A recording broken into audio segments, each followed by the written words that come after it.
નમસ્કાર વિદ્યાર્થી મિત્રો, આજના લેક્ચરની અંદર આપણે ધોરણ 11 સાયન્સની અંદર ગણિતમાં ચેપ્ટર નંબર 1માં ઉદાહરણ 4 અને 5ની ચર્ચા કરવાના છીએ. તો ઉદાહરણ 4ની અંદર આપણને જે છે એ આપેલું છે કે ગણ 1/2, 2/3, 3/4, 4/5, 5/6 અને 6/7 ને ગુણધર્મની રીતે દર્શાવો. હવે આપણે જે છે ગુણધર્મની રીતે દર્શાવવું છે તો આપણે સૌથી પહેલા ઘટકની અંદર જોઈએ તો અંશમાં 1 છે અને છેદમાં 2 છે.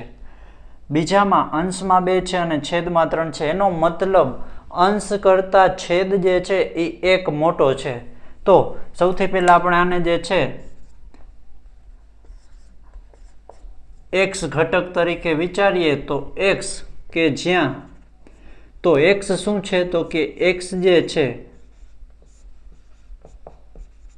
અંશમાં જે સંખ્યા આપણને આપેલી છે n એના કરતાં 1 વધારે છે. તો આપણે ધારી લીધું કે કોઈ એક સંખ્યા આપણને n આપેલી છે એના કરતાં છેદ 1 વધારે છે.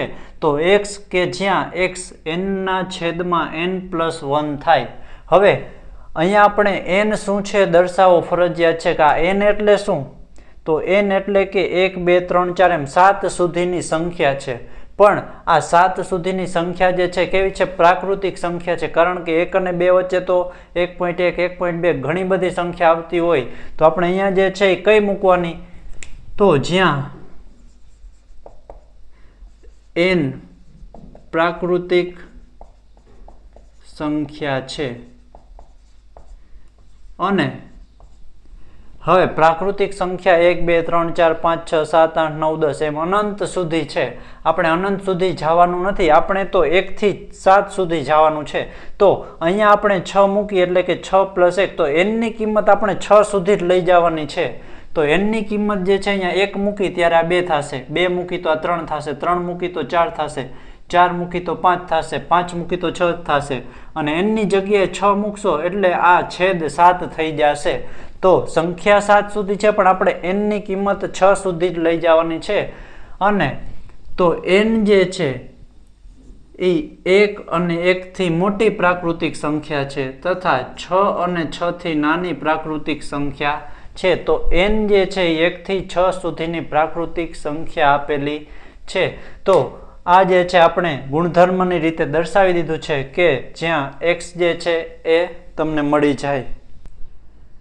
ત્યાર પછી ઉદાહરણ 5ની જો વાત કરવામાં આવે તો ડાબી બાજુએ યાદીની રીતે દર્શાવેલ દરેક ગણના તો ડાબી બાજુએ યાદીની રીતે ગણ દર્શાવેલ છે અને જમણી બાજુએ ગુણધર્મની રીતે દર્શાવેલ ગણ સાથે તો જમણી બાજુએ ગુણધર્મની રીતે દર્શાવેલ ગણ સાથે યોગ્ય જોડકા બનાવો. તો અહીંયા યોગ્ય જોડકા બનાવવાના છે.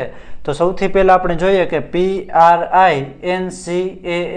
તો આ જે છે યાદીની રીતે આપેલું છે તો આમાંથી કયો ગુણધર્મ એનો થશે? તો સૌથી પહેલા તો x એ ધન પૂર્ણાંક છે. તો આ ધન પૂર્ણાંક તો છે ને ABCD ના આલ્ફાબેટ છે તો એ તો આવશે નહીં. બીજામાં પણ આપેલું છે x એ પૂર્ણાંક સંખ્યા છે તો એ પણ નહીં આવે. ત્રીજામાં પણ x એ પૂર્ણાંક આપેલું છે તો એ પણ આવશે નહીં. તો વધે છે કે x એ પ્રિન્સિપાલ શબ્દનો મૂળાક્ષર છે. તો આ બધા શબ્દ જે છે જો એને બનાવીએ આપણે તો સૌથી પહેલા જે છે P આવે, પછી આવશે R, પછી આવશે I, પછી આવશે N, પછી આવશે C. હવે I જે છે બીજી વખત આવ્યો છે તો યાદીની રીતમાં આપણે એને 2 વખત લખવાનો હોતો નથી. જે આપણે આગળના વિડીયોઝ હતા એમાં આપણે જે છે એની ચર્ચા કરેલી છે. ત્યાર પછી આવે છે P તો P પણ બીજી વખત આવે છે તો એને પણ લખવાનો હોતો નથી. ત્યાર પછી આવે છે A અને પછી આવે છે L. તો જો આ ગુણધર્મને આપણે યાદીની રીતે ગોઠવીએ તો આ થશે. એનો મતલબ પહેલાની અંદર જે છે જવાબ આવે છે D. ત્યાર પછી બીજું આપેલું છે ફક્ત 0 જ આપેલો છે કે જવાબ 0 આવે છે અહીંયા. તો જો x એ ધન પૂર્ણાંક છે ને 18 નો ભાજક છે. હવે 18 ના ભાજક આપણને ખબર છે કેટલા છે તો કે 18 ના ભાજક જો આપણે ગણીએ તો 1 થશે, 2 થશે, 3 થાય, પછી થશે 6, પછી થશે 9 અને પછી થશે 18. તો આ બધા જે છે એના ભાજક થશે. ત્યાર પછી x² - 9 બરાબર 0. તો એમાં આપણે x² જે છે એ શોધી લઈએ તો 9 સામે જાય તો x² - 9 બરાબર 0 હોય તો x² બરાબર 9 થાય. તો બંને બાજુ વર્ગમૂળ કરી તો x બરાબર 3 થાય પણ પ્લસ અને -3. તો પ્લસ અને -3 મળે એમાં, તો એ પણ આન્સર નહીં આવે. ત્યાર પછી ત્રીજું આપેલું છે કે x + 1 = 1, તો આ 1 ને સામે જવા દઈએ તો -1 થાય, તો 1 માંથી 1 બાદ કરશો એટલે 0. તો આનો જવાબ x, કે જ્યાં x પૂર્ણાંક છે અને x + 1 = 1 છે, તો એનો જવાબ આવે છે 0, એટલે કે બીજામાં આવશે C. ત્યાર પછી ત્રીજાની જો વાત કરીએ તો એ તો આપણે અહીંયા બતાવેલા જ છે. તો x જે છે એ ધન પૂર્ણાંક છે ને 18 ના ભાજકો 1, 2, 3, 6, 9 અને 18, તો એ આપણને આપેલું છે A માં, તો ત્રીજામાં જવાબ આવશે A. ત્યાર પછી ચોથું જે છે એમાં 3 અને -3 છે, તો x² - 9 = 0, એનો ઉકેલ જ જે છે 3 અને -3 મળે છે, તો ચોથામાં આવશે B. તો અહીંયા જે છે ઉદાહરણ 5 સાવ સહેલું છે અને બહુ જ સરળ રીતે આપણે એને ગણી શકીએ છીએ. તો યાદીની રીત અને ગુણધર્મની રીતના જે ઉદાહરણ હતા એ આપણે અહીંયા પૂરા થાય છે.